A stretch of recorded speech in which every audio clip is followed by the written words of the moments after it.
News first சக்தி TV பிரதான செய்திகளின் தலைப்புச் செய்திகள். வணக்கம், இது நியூஸ் ஃபர்ஸ்டின் தலைப்புச் செய்திகள். மிரிஹானையில் டாக்டர் எலியந்து வைட்டின் கார் மீது துப்பாக்கி பிரயோகம் மேற்கொண்டமை தொடர்பில் விசாரணைகள் ஆரம்பம். இலங்கை அரசாங்கம் பொறுப்புக்கூறல் மற்றும் புனர்வாழ்வு தொடர்பிலான அடிப்படை தேவைகளுக்கு பதில் அளிக்கவில்லை என அமெரிக்க ராஜாங்க செயலாளர் கருத்து. இலங்கையில் நல்லிணக்கம் மற்றும் மீள்குடியேற்றம் தொடர்பில் அமெரிக்க செனட் சபை உறுப்பினர்கள் பிரேரணை நிறைவேற்றியுள்ளனர். திருட்டு, ஊழல், சோர்வு ஆகியவற்றுக்கு இடமில்லை என்று விமானப்படையின் புதிய தளபதி கருத்து. யுக்ரைனின் விமான நிலையத்தை ரஷ்ய ஆதரவு தரப்பு கைப்பற்றியுள்ளது. இவை உள்ளிட்ட மேலும் பல உள்நாட்டு, வெளிநாட்டு மற்றும் விளையாட்டு செய்திகளுடன் நியூஸ் ஃபர்ஸ்டின் பிரதான கலையகத்தில் ரியாஸ் ஹாரிஸ் மற்றும் சந்திரிகா.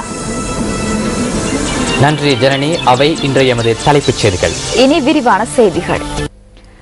முல்லைத்தீவு புதுக்குடியிருப்பு போலீஸ் பிரிவில் உள்ள தனியாருக்கு சொந்தமான காணியொன்றிலிருந்து 9 எலும்புக்கூடுகள் மீட்கப்பட்டுள்ளன.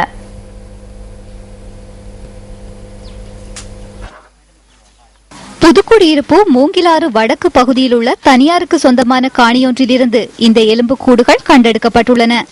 இந்த எலும்புக்கூடுகள் நேற்றிரவு கண்டெடுக்கப்பட்டுள்ளதாக போலீசார் தெரிவித்தனர். காணியை துப்புரவு செய்வதற்கு உளவு இயந்திரத்தை பயன்படுத்திய சந்தர்ப்பத்தில் பாயில் சுற்றப்பட்ட நிலையில் இந்த எலும்புக்கூடுகள் கண்டெடுக்கப்பட்டுள்ளன.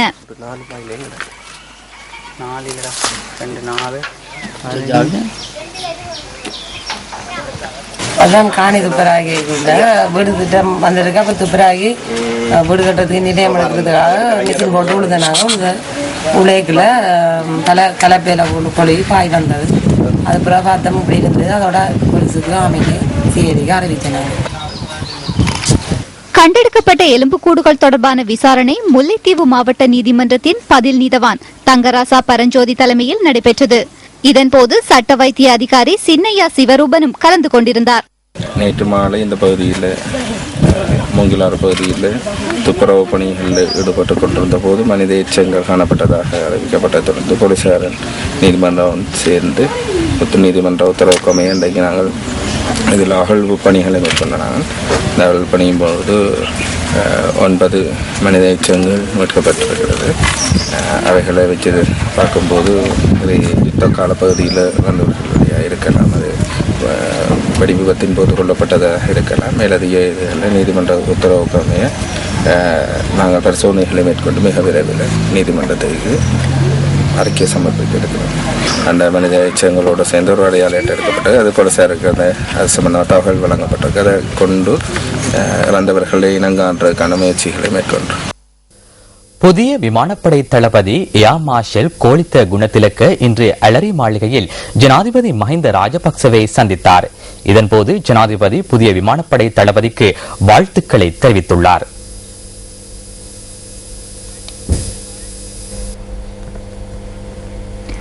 களவு, மோசடிகள் மற்றும் சோர்வு ஆகியவற்றுக்கு இலங்கை விமானப்படையில் இடமில்லை என புதிய விமானப்படை தளபதி ஏர் மார்ஷல் கோலித்த குணத்திலக்க தெரிவித்துள்ளார். புதிய விமானப்படை தளபதியாக இன்று தனது கடமைகளை பொறுப்பேற்றதன் பின்னர் கருத்து தெரிவிக்கையிலேயே அவர் இதனை தெரிவித்தார்.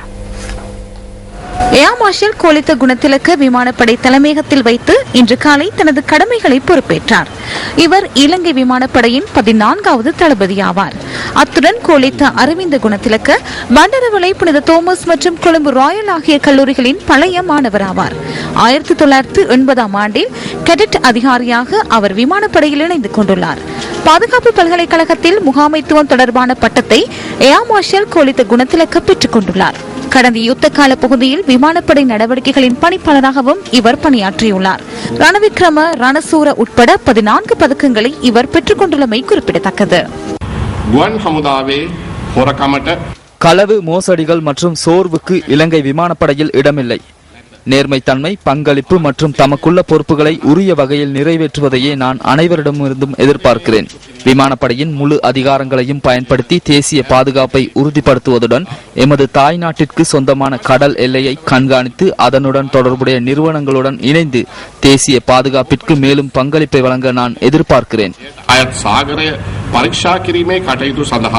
සම්බන්ධ ආයතන සමග එකතු වී ජාතික ආරක්ෂාවට වැඩි දායකත්වයක් ලබා දීමට බලාපොරොත්තු වෙමි. பொறுப்புக்கூறல் மற்றும் நல்லிணக்க விடயங்களின் அடிப்படை அம்சங்களுக்கு இலங்கை அரசாங்கம் இன்னும் பதில் வழங்கவில்லை என அமெரிக்க ராஜாங்க செயலாளர் ஜான் கெரி நேற்று வாஷிங்டனில் தெரிவித்துள்ளார். உலக நாடுகளின் மனித உரிமை விவகாரங்கள் தொடர்பில் அமெரிக்க ராஜாங்க திணைக்களம் தயாரித்துள்ள வருடாந்த அறிக்கையை முன்வைத்து உரையாற்றும் போதே அவர் இதனை கூறியுள்ளார். And so United States of America will continue to speak out. தமது உரிமைகளுக்காக போராடும் மக்களுக்காக அமெரிக்கா எந்தவித பின்னகர்வுமின்றி தொடர்ந்தும் குரல் எழுப்பும். நாம் இலங்கை தொடர்பிலும் அவ்வாறே செயற்படுகின்றோம். ஏனெனில் இலங்கை அரசாங்கம் பொறுப்புக்கூறல் மற்றும் நல்லிணக்க விடயங்களில் அடிப்படை அம்சங்களுக்கு இன்னும் பதில் வழங்கவில்லை. அதேபோன்று சிவில் சமூக செயற்பாட்டாளர்கள், ஊடகவியலாளர்கள் மற்றும் சமய தளங்களுக்கு தொடர்ந்தும் தாக்குதல்கள் மேற்கொள்ளப்படுவதை காண்கின்றோம். அது தொடர்பில் நாம் கவலை அடைகின்றோம். அதன் காரணமாக எதிர்வரும் மாதம் நடைபெறவுள்ள ஐக்கிய நாடுகளின் மனித உரிமைகள் பேரவையில் முன்வைக்கப்படவுள்ள இலங்கைக்கு எதிரான பிரேரணைக்கு ஆதரவாக செயற்படுவோம். மனித உரிமை மற்றும் அதற்கான கௌரவத்தை மீறும் நாடுகள் மனித உரிமை விவகாரங்களுக்கு சவாலாக உள்ளன. சில நாடுகள் அதனை மதித்து செயற்படுகின்றன.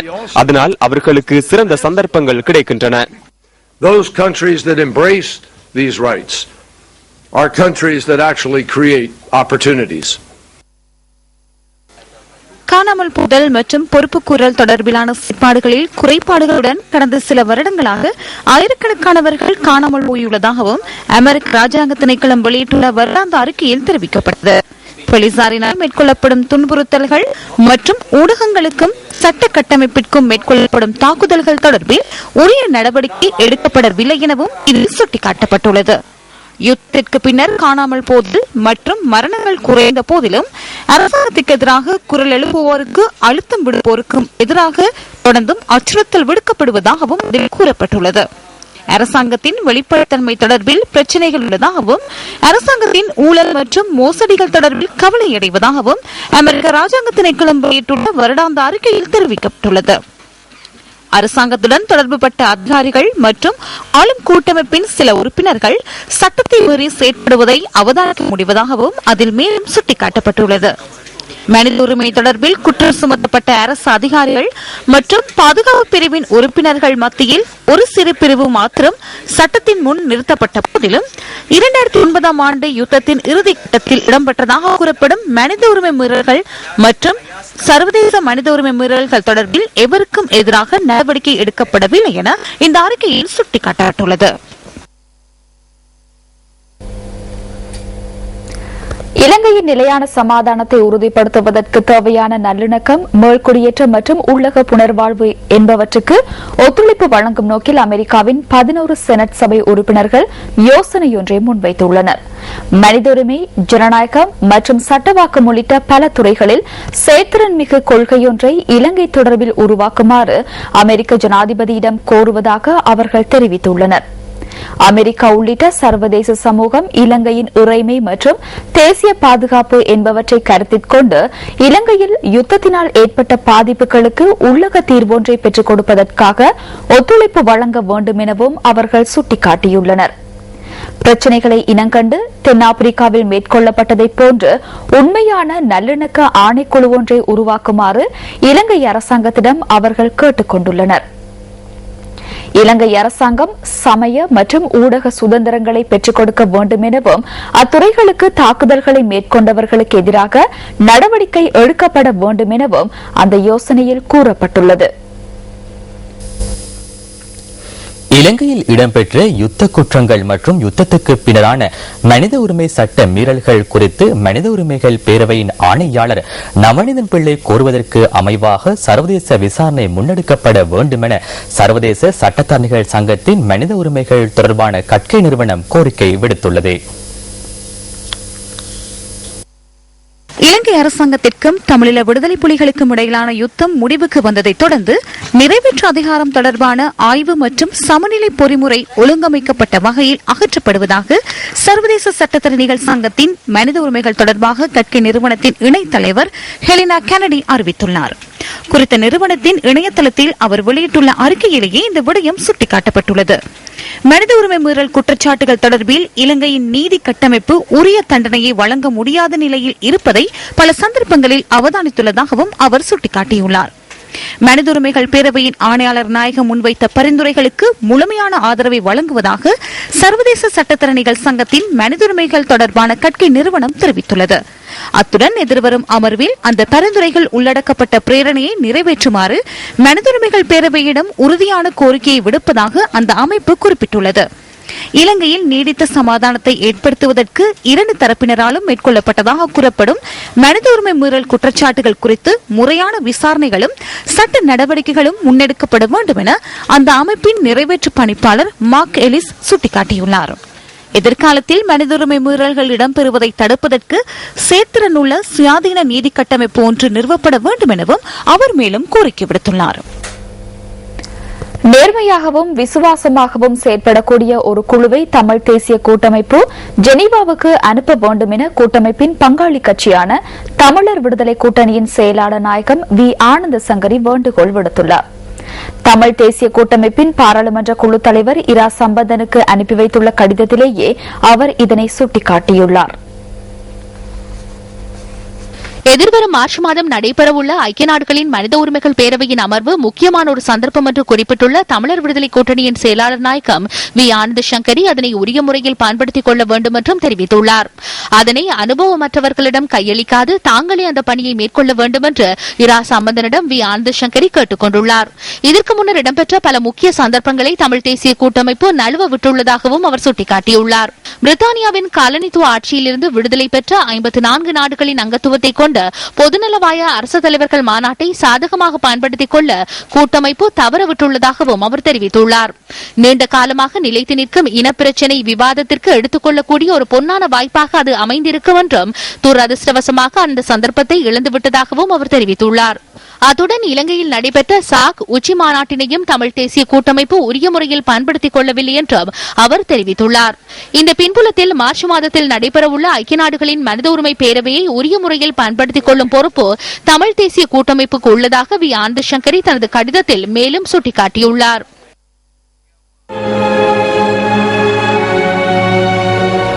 புதியதோர் உலகம் செய்வோம், கெட்ட போரிடும் உலகத்தை வேரோடு சாய்ப்போம். பாவேந்தர் பாரதிதாசன்.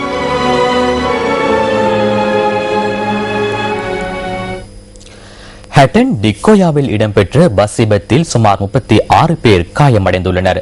காயமடைந்தவர்கள் டிக்கோயா கிளங்கன் வைத்தியசாலையில் அனுமதிக்கப்பட்டுள்ளதாக வைத்தியசாலையின் மருத்துவ அதிகாரி டாக்டர் அருள்குமரன் தெரிவித்தார்.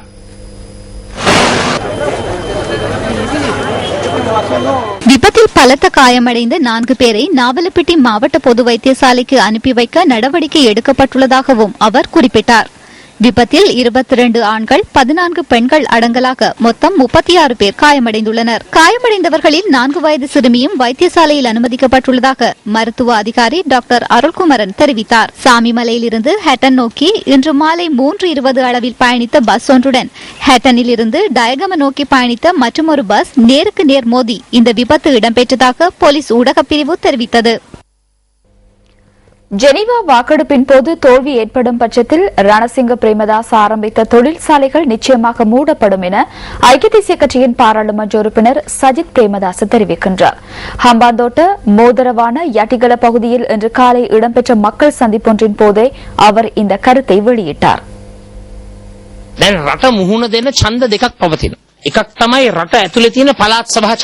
நாடு தற்போது 2 வாக்கெடுப்புகளை எதிர்நோக்க உள்ளது.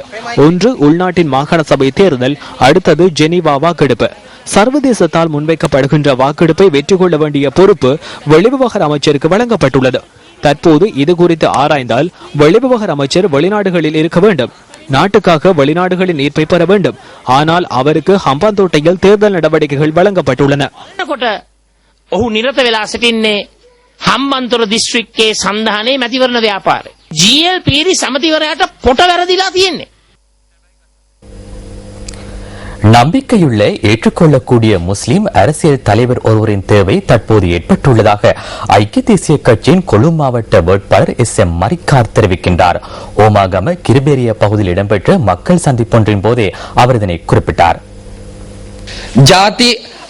இனமத பேதங்களை கைவிட்டு யுத்தத்தின் பின்னர் சர்வதேசத்துடன் போட்டி போடுகின்ற புதிய யுகம் உருவாகுவதற்கான காலம் மலர்ந்துள்ளது.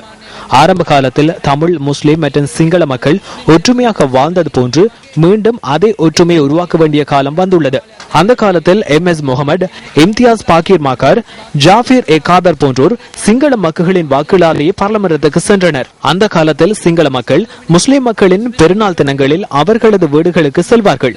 சிங்கள பெருநாள் தினங்களில் அவர்கள் இனிப்பு பண்டங்களை முஸ்லிம்களுக்கும் அனுப்பியுள்ளனர். அவ்வாறானதொரு காலத்தை மீண்டும் உருவாக்க வேண்டும். ஐக்கிய மக்கள் சுதந்திர கூட்டமைப்பின் சட்டத்தரணி உதய கம்மன்பில இன்று இரத்த தான நிகழ்வொன்றை ஏற்பாடு செய்திருந்தார். அவரது பிறந்த தினத்தை முன்னிட்டு இந்த நிகழ்வு ஏற்பாடு செய்யப்பட்டிருந்தது. இதன்போது நாமல் ராஜபக்ச, உதித் லோகுபண்டார, ஷேகான் சேமசிங்க உள்ளிட்ட பலர் கலந்து கொண்டிருந்தனர்.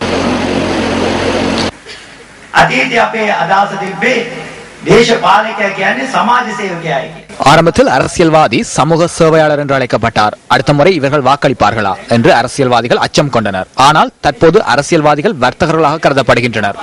அரசியலில் ஈடுபடுவதற்கு பணம் இருக்க வேண்டும். சமூக சேவையாளருக்கு அரசியல்வாதியாக மாற முடியாத நிலை காணப்படுகின்றது.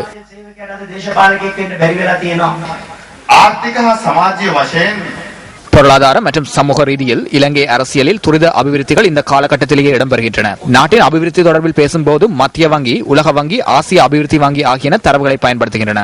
நாங்கள் அதனை விட முன்னோக்கி பார்க்கும் போது நாடு முழுவதிலும் உள்ள கிராமங்கள் தோறும் சென்று பெற்றோர்களிடமும் மூத்தோர்களிடமும் கதைத்தால் சமூகத்தில் அபிவிருத்தி தொடர்பில் இதனை விடவும் தெளிவை பெற்றுக் கொள்ள முடியும்.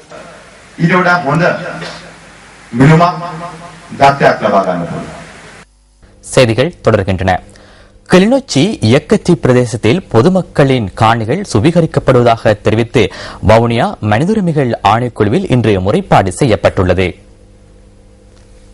வவுனியா மனித உரிமைகள் ஆணைக்குழுவிற்கு இன்று பகல் சென்ற காணி உரிமையாளர்கள் 8 பேர் இந்த விடயம் தொடர்பாக மனு ஒன்றை மனித உரிமைகள் ஆணைக்குழுவின் வவுனியா அதிகாரியிடம் கையளித்தனர்.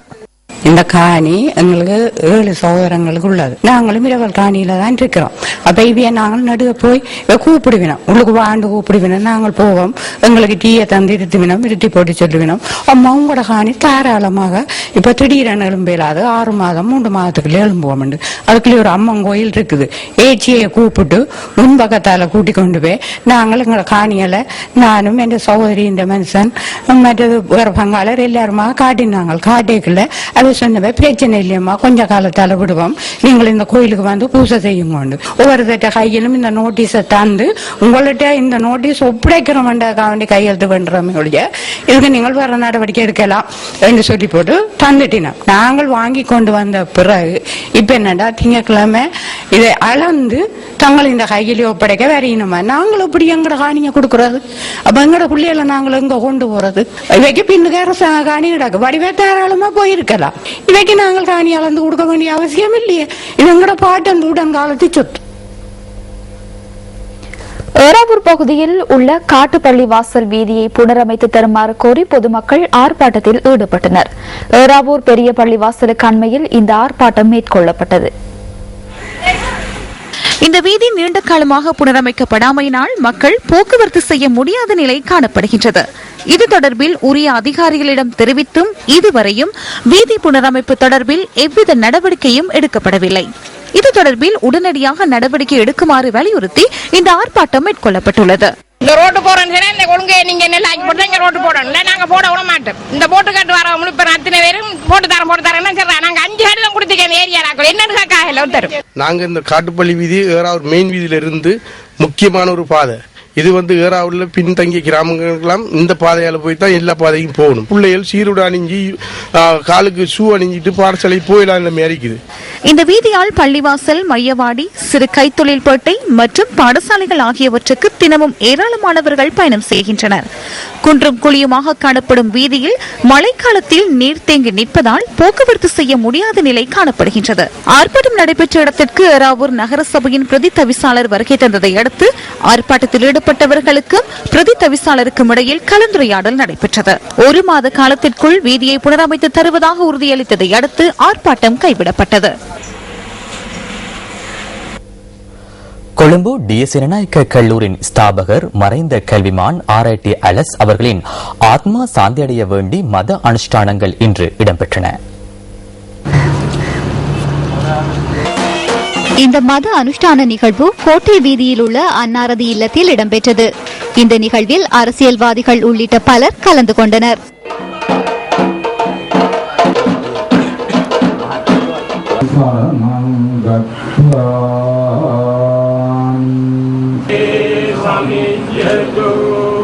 RIT අරස් කියලා කියන්නේ තාත්තා කෙනෙක් ගැන ආඩම්බර වෙන්න පුතාලා. தந்தை தொடர்பில் பெருமைப்படக்கூடிய பிள்ளைகள் மற்றும் ரோகிணி அலசுக்கு அன்புள்ள கணவராக கிடைத்தமை பெரும் அதிர்ஷ்டமாகும். அவர் இந்த உலகில் இருந்து விடைபெறும் வரை கடவுள் போன்று பாதுகாத்தார், அனைவருக்கும் நன்மை செய்தார். இதனூடாக அவர் எத்தகைய அளவு சிறந்தவர் என்பது புலப்படுகின்றது. මේ සියල්ලකින් පේන්නේ අලස් මහත්මයා කොච්චර පින්වන්තද, කොච්චර ගරු සම්භාරව ලබන ශ්‍රේෂ්ඨ මිනිසෙක්ද කියලා. இதன்போது தான நிகழ்வுகளும் இடம்பெற்றன. ආයුවන්නෝ සුඛංගලං ආයුරාෝග්‍ය සම්පatti සබ්බ සම්පatti නේවතු නිබ්බාන සම්පatti. மத அனுஷ்டானங்களின் பின்னர் மறைந்த கல்விமான் RIT அலசின் அஸ்தி பொருளை மைதானத்தில் புதைக்கப்பட்டது.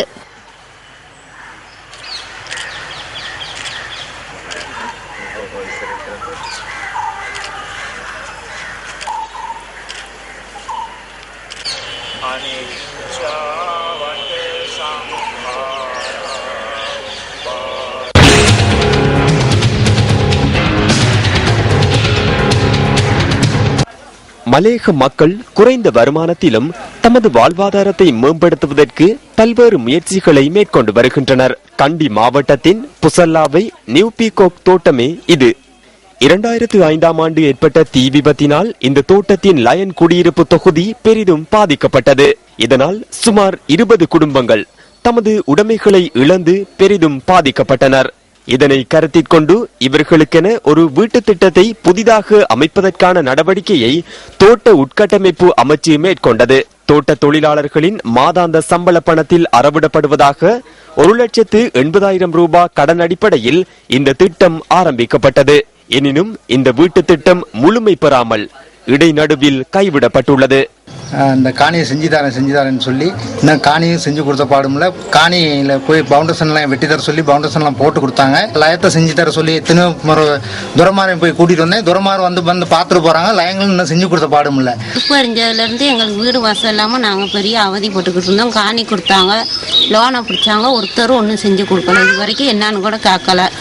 நாங்கள் அதில் தாவரத்தை போட்டுக்கிட்டு நாங்கள் பெரிய கஷ்டப்பட்டுக்கிட்டு இருக்கோம். பிள்ளைகளாம் ஒரு ஆள் வேலை செஞ்சு எல்லாம் சமாளிக்காதுமா. இந்த வீட்டு திட்டத்தில் அமைக்கப்பட்டு இடைநடுவில் கைவிடப்பட்ட வீடுகளின் இன்றைய நிலையே இது. வீட்டு திட்டம் முழுமை பெறாத நிலையில் இந்த பகுதி தோட்ட தொழிலாளர்களின் சம்பளத்தில் மாதாந்தம் 680 ரூபாய் அறவிடப்படுவதாக இந்த பகுதி மக்கள் குறிப்பிடுகின்றனர். போட்டு கொடுத்தும் தூரமாரும் இங்கே காசு பிடிச்சிக்கிட்டு தான் வருது. இன்னும் அந்த காசை பற்றி என்னங்கிறது எங்களுக்கு முடிவு தெரியல. வீடும் கட்டி கொடுத்த பாடல. இன்னும் மாசம் மாசம் லோன் பிடிப்படுது. நானும் போய் 6 மாசம் இந்த வீட்டில் குடியிருந்தேன். இது வரைக்கும் எதுவுமே செஞ்சு கொடுக்கல. இருக்க இல்லாமல் வந்துட்டோம். எனக்கு 5 பிள்ளைங்க இருக்கு. எரிஞ்சு இருக்க வீட்டை செஞ்சுக்கிட்டு இருக்கோம். ஆனால் மேலே எல்லாம் உடஞ்சி தொங்குற மாதிரி தான் இருக்கு. பயமா தான் இருக்கு இந்த வீட்டுக்குள்ளே இருக்கிறதுக்கு. இப்போ நாங்கள் தச்சமயத்துக்கு இருக்க வீடை செஞ்சு கீழே மட்டும்தான் செஞ்சிருக்கோம். எங்களுக்கு மேலே கூரையெல்லாம் செய்யக்கூடிய வாய்ப்பு இல்லை.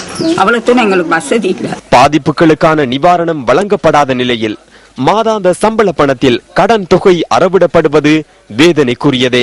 10-12 பேர் ஒரு வீட்டில் தான் நாங்களாம் இருக்கிறோம். இந்த லயம் எரிஞ்சதுக்கு எங்களுக்கு ஒன்றும் ஒரு ஆதாயம் வாங்கி கொடுக்கல.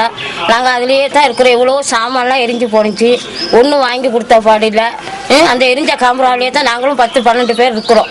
இவ்வாறு கடன் தொகை அறவிடப்படுவது பொருளாதார சுமையை மேலும் அதிகரித்துள்ளதாக இந்த பகுதி மக்கள் அங்கலாய்க்கின்றனர். நியூ பீகாக் தோட்ட மக்களின் வீட்டு திட்டம் பூர்த்தி செய்யப்படுவது எப்போது? பெருந்தோட்ட வீடமைப்பு நிதியத்தின் பணிப்பாளரே, இது உங்களின் கவனத்திற்கு.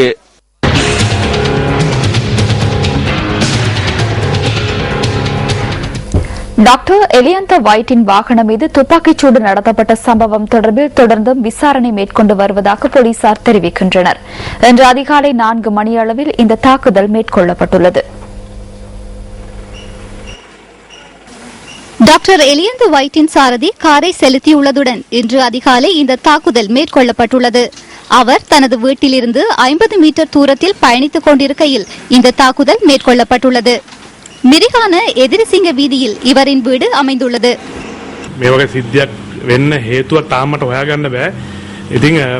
இந்த சம்பவத்துக்கான காரணத்தை இன்னும் கண்டறிய முடியாமல் உள்ளது.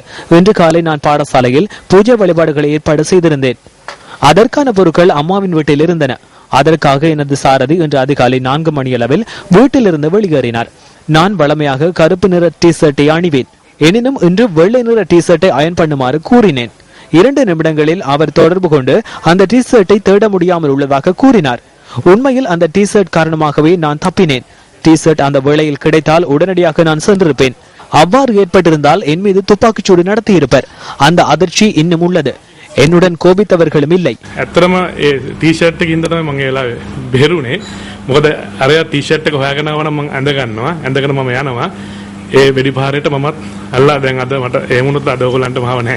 மோட்டார் சைக்கிளில் வந்த இருவர் இந்த தாக்குதலை மேற்கொண்டுள்ளதாக போலீஸ் ஊடக பேச்சாளர் சிரேஷ்ட போலீஸ் அத்தியட்சகர் அஜித் ரோகன தெரிவித்தார். கொழும்பு குற்றத்தடுப்பு பிரிவு, மேரிகான போலீசார் ஆகியோர் இந்த சம்பவம் தொடர்பிலான விசாரணைகளில் ஈடுபட்டுள்ளனர். அத்துடன் சம்பவ இடத்துக்கு அரச பகுப்பாய்வு திணைக்கள அதிகாரிகள் அழைக்கப்பட்டுள்ளனர். இது தொடர்பில் விசாரணைகளை முன்னெடுத்து வருகின்றோம். காரின் பின்புற கண்ணாடியில் 3 துப்பாக்கிச்சூட்டு அடையாளங்கள் காணப்படுகின்றன.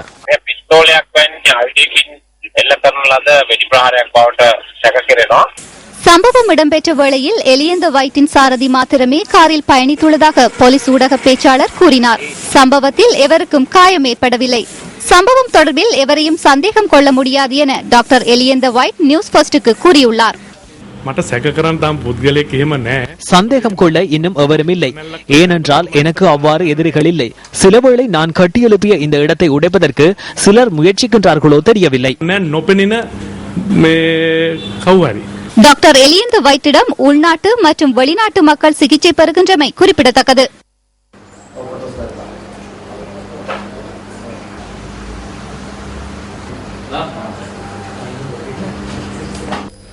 இன்றைய காலகட்டத்தில் உரத்தை கொள்வனவு செய்வதற்காக விவசாயிகள் பாரிய தொகையை செலவிடுகின்றனர். உற்பத்தி செலவினை விட சந்தை பெறுமதி குறைபடுவதற்கு உரத்தின் விலையேற்றமும் காரணம் எனலாம். இந்த நிலையில் வவுனியா மாவட்ட விவசாயிகள் இயற்கை பசலைகளை பயன்படுத்த ஆரம்பித்துள்ளனர். ரசாயன பசலைகளை பயன்படுத்தும் விவசாயிகள் பல்வேறு தாக்கங்களுக்கு முகம் கொடுத்து வருகின்றனர். இந்த நிலையில் வவுனியா மாவட்டத்தில் பசுந்தாள் பசலையிடல் முறைகள் அறிமுகப்படுத்தப்பட்டு வருகின்றன. அசோலா எனப்படும் நீர் தாவரத்தையும் சணல் தாவரத்தையும் பயன்படுத்தி பசலைகள் தயாரிக்கப்பட்டு வருகின்றன. இந்த பசலைகளை பயன்படுத்துவதன் மூலம் விவசாயிகள் நன்மையடைய முடியும் என வவுனியா விவசாய விரிவாக்கல் பிரிவின் பிரதி மாகாண பணிப்பாளர் ஏ சகிலா பானு தெரிவிக்கின்றார். இந்த பசுந்தாள் பசலையிடலால் நாங்கள் எங்களுடைய மண் வளத்தை மேம்படுத்துவதோடு தேவையான பாவிக்க வேண்டிய யூரியாவின் அளவையும் நாங்கள் குறைத்துக் கொள்ளலாம். இந்த அசோலா என்ற பெண்ணமானது ஒரு நீர் பெண்ணம் பாக்டீரியாக்குடன் ஒன்றிய வாழ் ஈட்டத்தில் ஈடுபட்டு வளிமண்டல நைதரசனை இவர்கள் தமக்குள்ளே பதிக்கின்றன. பயிற்சியை மேற்கொள்ளும் இடத்திலேயே இதனை உருவாக்கி பசலையாக இலகுவில் பயன்படுத்த முடியும் எனவும் தெரிவிக்கப்படுகின்றது. இந்த அசோலாவை நாங்கள் இப்படி பயிரிட்டு நெல் வயலில் உழுது விடுவதன் மூலம் வேண்டிய நைதரசன் அதாவது யூரியா பாவனையை நாங்கள் குறைத்துக் கொள்ளலாம். இவ்வாறான அசோலா தாவரத்தை விவசாய செய்கையில் மாத்திரமின்றி கால்நடை வளர்ப்பிற்கும் மீன் வளர்ப்பிற்கும் பயன்படுத்த முடியும் எனவும் தெரிவிக்கப்படுகின்றது. உங்கள் வாழ்க்கை எங்கள் செய்தி. இனி விளையாட்டுச் செய்தி. ஆசிய கிண்ண கிரிக்கெட் தொடரில் இன்றைய போட்டியில் இந்தியாவை எதிர்கொண்டுள்ள இலங்கையின் வெற்றி இலக்கு 265 ஓட்டங்களாக நிர்ணயிக்கப்பட்டுள்ளது. இந்த இலக்கை நோக்கி பதிலுக்கு துடுப்பெடுத்தாடும் இலங்கை சற்று முன்னர் வரை 40 ஓவர்களில் 6 விக்கெட் இழப்புக்கு 189 ஓட்டங்களை பெற்றிருந்தது. ஒஸ்மான் அலி மைதானத்தில் நடைபெறும் இந்த போட்டியில் நாணய சுழற்சியில் வெற்றி பெற்ற இலங்கை முதலில் துடுப்படுத்தாடும் வாய்ப்பை இந்தியாவுக்கு வழங்கியது. இதற்கமே ஷிகர் தவான் மற்றும் ரோஹித் சர்மா ஜோடி ஆட்டத்தை ஆரம்பித்தது. ரோஹித் சர்மா 13 ஓட்டங்களுடன் ஆட்டமிழந்தார். தொடர்ந்து இணைந்த ஷிகர் தவான் மற்றும் அணித்தலைவர் விராட் கோலி ஜோடி 2ஆம் விக்கெட்டில் 97 ஓட்டங்களை பகிர்ந்தது. விராட் கோலி 48 ஓட்டங்களுடன் வெளியேறினார். சிறப்பாக துடுப்படுத்தாடிய ஷிகர் தவான் தனது 6வது சர்வதேச ஒருநாள் அரைச்சதத்தை கடந்து 94 ஓட்டங்களை பெற்றார். ஏனைய வீரர்கள் குறைந்த ஓட்டங்களுடன் ஆட்டமிழக்க இந்திய அணி 50 ஓவர்களில் 9 விக்கெட் இழப்புக்கு 264 ஓட்டங்களை பெற்றது. பந்து வீச்சில் அஜந்த மெண்டிஸ் 4 விக்கெட்டுகளையும் சச்சித்ர சேனாநாயக்க 3 விக்கெட்டுகளையும் வீழ்த்தினர். Oh, he's gone for the big one. Wow, take that. Have played without Dhoni. Goes again. Make that 2. First ball. வெற்றி இலக்கான 265 ஓட்டங்களை நோக்கி பதிலுக்கு துடுப்பெடுத்தாடும் இலங்கை சார்பாக லஹரு திரிமான மற்றும் குசல் ஜனித் பெரேரா சிறந்த ஆரம்பத்தை ஈட்டிக் கொடுத்தனர். இவர்கள் 80 பந்துகளை பகிர்ந்த நிலையில் 80 ஓட்டங்களை பகிர்ந்த நிலையில் லஹரு திரிமான 38 ஓட்டங்களுடன் ஆட்டமிழந்தார். குசல் ஜனித் பெரேரா தனது 3வது சர்வதேச ஒருநாள் அரைச்சதத்தை கடந்தார். 81 பந்துகளை எதிர்கொண்ட அவர் 2 சிக்சர்கள் 4 பவுண்டரிகள் அடங்கலாக 64 ஓட்டங்களை பெற்றார். மஹேல ஜெயவர்தன, தினேஷ் சந்திமால், அணித் தலைவர் ஏஞ்சலோ மேத்யூஸ் ஆகியோர் சிறுபிள்ளைத்தனமாக ஆட்டமிழந்தனர். மத்திய வரிசையில் 31 ஓட்டங்களுக்குள் 3 விக்கெட்டுகள் வீழ்த்தப்பட்டன. இத்துடன் நிறைவடைகின்றது நியூஸ் ஃபர்ஸ்டின் இன்றைய 8 மணி பிரதான செய்தி. வணக்கம். வணக்கம்.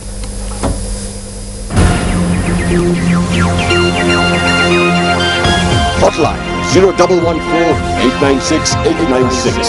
www.newsfirst.lk. Feedback at newsfirst.lk.